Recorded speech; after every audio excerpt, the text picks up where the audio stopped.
penalty shootout. Is he maybe too? Does he think it will be too easy to win? Noi am exersat. Rămâne de văzut. We have practice penalties. We'll see tomorrow evening. Veți încerca să apărați rezultatul în tur sau jucați la victorie? Are you trying to defend the result from the first leg, or are you trying to win tomorrow? Așa cum v-am obișnuit până acum, noi vom încerca să câștigăm fiecare meci.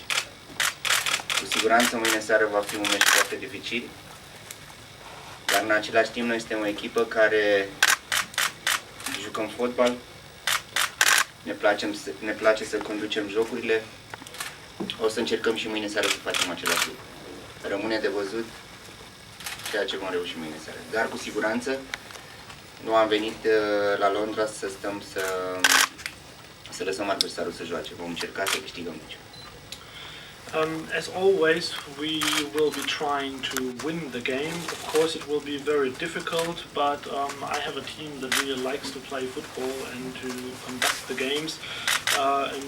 Of course, we will have to see in how far we can do this tomorrow, but I always try to win games. If you get a good result tomorrow, a lot of wealthy clubs are going to be looking at your players. Who are the players who can stand up tomorrow and get you a result that we should be looking at? Dacă aveți un meci, un rezultat bun mâine, bineînțeles că multe echipe din toată lumea vor vedea jucătorii dumneavoastră. Cine sunt jucătorii care pot face diferența? În primul rând, echipa. Avem jucători de valoare, dar pe mine mă interesează foarte mult ca echipa să joace bine. Dacă vor fi anumiți jucători remarcați la meciul de mâine sau la meciurile care le-am jucat până acum, nu cred că este problema mea. Jucătorii joacă fiecare meci pentru ei, pentru club, pentru viitorul lor. Dacă se va realiza vreun transfer sau vreun jucător va pleca, pe mine sincer nu mă interesează. First and foremost, it's the team. Of course, we have a few very valuable players, but for me it is important that the team is playing well.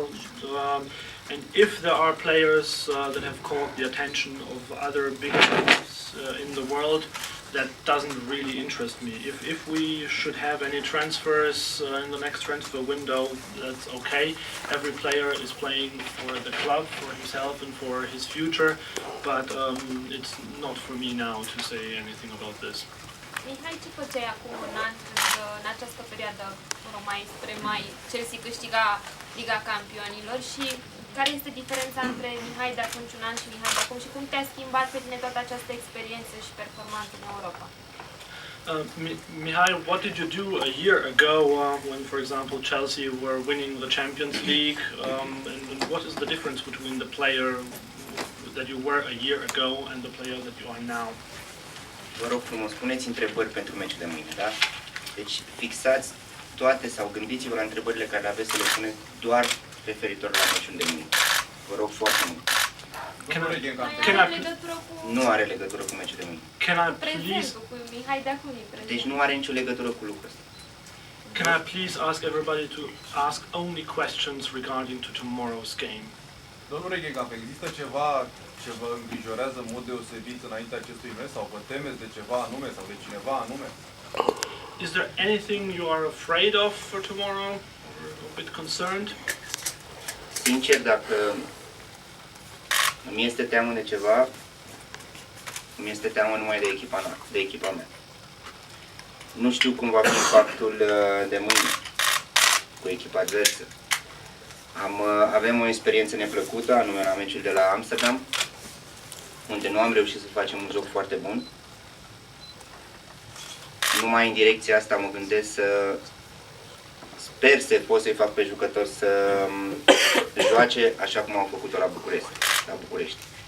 În rest, avem anumite probleme și știți dumneavoastră, la Tovlevici are o problemă. O să încercăm să-l refacem până mâine. În rest, toți jucătorii sunt sănătoși. Alte probleme nu sunt și nici nu vreau să vorbesc foarte mult de adversar sau să încercăm să ne facem joc în funcție de adversar. Încercăm să ne impunem noi, să jucăm noi cât mai bine și să încercăm să marcăm. Accidentarea lui la Tovlevici și posibila lui Sure. If I'm afraid of anything or if I'm concerned about anything, then it's my own team. I don't really like to look too much at the opponent. Of course, I remember we had a not so pleasant game in Amsterdam, and where we just were not able to play the way we would like to. And now my main concern is to try to get my players ready to play the way we would like to tomorrow evening. As you might know, our player Latovlevic is having a problem. We're trying to get him match fit for tomorrow, and yeah, that's it. I don't really want to talk too much. Latovlevic not being able to play tomorrow be a big problem for the way you would like to proceed for the game? Avem o problemă, normal. Lato a jucat foarte bine în ultimul timp. Este foarte greu să înlocuim în momentul de față. Dar dacă va exista această problemă, cu siguranță o să găsim soluția cea mai bună. Eu sper ca el să joace mâine seară. Of course it would be a problem. He has played very well recently, and it will be very difficult to replace him. But I still have hope that he can play tomorrow night, and if not, I'm sure we will find a good solution. Is the coach aware of the atmosphere in Stamford Bridge towards Rafael Benitez, and can Steaua use that to their advantage? Știți de situația cu suporterii și Rafael Benitez aici, antrenorul, că îl huiduie foarte mult și dacă asta este ceva ce ar putea ajuta Steaua mâine. Cu siguranță publicul joacă un rol foarte important. Consider că mâine seară, dacă noi reușim să marcăm, atmosfera nu va fi una foarte bună pentru echipa gazdă. Deci noi vom încerca din primul minut să ne punem probleme. Nu este un atu pentru noi, nu am discutat niciodată această problemă pe care ei o au, nici nu ne interesează, dar știm foarte bine că publicul este foarte important, mai ales într-un asemenea meci. We are well aware that the supporters, the crowd has a very big role, a very important role. Especially if we were to go ahead early, that would not create a great atmosphere for the home team. And of course we will try to score early and play well, but this is nothing we have discussed within the team and the dressing room, but we are aware of it, yes. La fazele fixe, Chelsea se pare mai puternică decât Ajax și dacă da, v-ați gândit să întăriți puțin, să creșteți media de înălțime? Adică pot juca concomitent Chiricheș, Sucara și Gazoș? Există posibilitatea? When it comes to set pieces, we've noticed that Chelsea seem to be better than Ajax. No, it's a question. No, it's a question. I didn't say. Are Chelsea any better than Ajax when it comes to set pieces? And if yes, is there a chance that maybe you play with three very tall men, which would be Krikesh, Sukalo and Gardosh? Chelsea este cea mai puternică echipă pe care am întâlnit-o până în această fază. Cu siguranță vom avea anumite probleme la fazele fixe. Am discutat foarte mult, am antrenat foarte mult acest lucru, dar sunt de părere că având jucători cu talie nu înseamnă neapărat că ești mult mai puternic la fazele fixe. Important este cum te aperi, cum joci la aceste faze. Nu știu și nu știți foarte bine că nu discut despre echipa de mâine, dar cu siguranță vom fi pregătiți și pentru acest lucru. I I can say that Chelsea are the strongest team we have met so far, and I'm sure that we will have some difficulties when it comes to set pieces. We have trained and practiced quite a bit on those set pieces, but I can tell you that by having tall players in the team, that's not necessarily anything important. The important bit is the way how you defend in general. And as you might know, I never discuss the lineups for tomorrow, but I'm sure we will be taking care of that. Mihai, vreau să te întreb și eu, ce impresie te-a lăsat Chelsea la București, ce fel de echipă ți s-a părut pe ei și dacă mâine te aștepți la o abordare mai agresivă a meciului din partea lor, ținând cont că joacă pe teren propriu. What impression did you gain from Chelsea in the first leg, and do you think that they will play more aggressively tomorrow because it's a home game for them? La București mie mi s-a părut o echipă foarte, foarte bună, au jucători individuali de extraordinar. Și cred că asta contează foarte mult, îi valorează extraordinar de mult și ca echipă e foarte bun. Acum, mâine seara, noi vom încerca să îi anihilăm și să ne facem noi jocul nostru. Asta e cel mai important. They are a very good side, obviously. They have some great individual players, some extraordinary talent in that team. Tomorrow night, obviously, we will be trying to annihilate them and to just play the way we can play. Mihai, obiectiv, privind diferența dintre Steaua și Chelsea, a fost o surpriză pentru toată lumea victoria de la București. Dar ar mai fi în continuare o surpriză la eventuale calificarea Stelei sau ar trebui să ne așteptăm la acest lucru?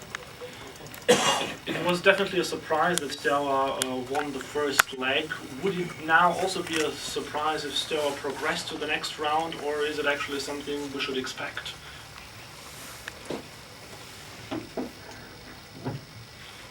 Știu dacă a fost o surpriză. Noi am jucat foarte bine la București și asta cred că s-a văzut. Acum depinde doar de noi să vedem ce se întâmplă mâine seară. Dacă vom juca la fel de bine ca la București, cred că avem aceleași șanse să câștigăm meciul ca la București. Important e ca noi să ne facem jocul nostru, asta e cel mai important. În primul rând, noi vom juca mâine seară pentru toți fanii Stelei și sunt foarte, foarte mulți. Cu siguranță este un suport în momentul când ai câțiva mii de oameni care vin la stadion și îți sprijină. Este important pentru noi, dar dacă noi vom reuși să facem un joc foarte bun, probabil că vom avea mult mai mult suport. Of course, it is always good to know that there will be lots of people in the stands who are supporting you. We are aware of this, but I think if we will play a good game tomorrow night, we will even have more fans. Any other question from English media? Okay, Emil, ultima întrebare. Mihai, echipa este în stare de aceeași pasiune în jocul care e în tur? Adică mă refer la faptul că este o perioadă încărcată care poate induce o anumită stare de oboseală. Din punct de vedere psihic, mental, puteți fi la fel de puternici ca în tur și mâine?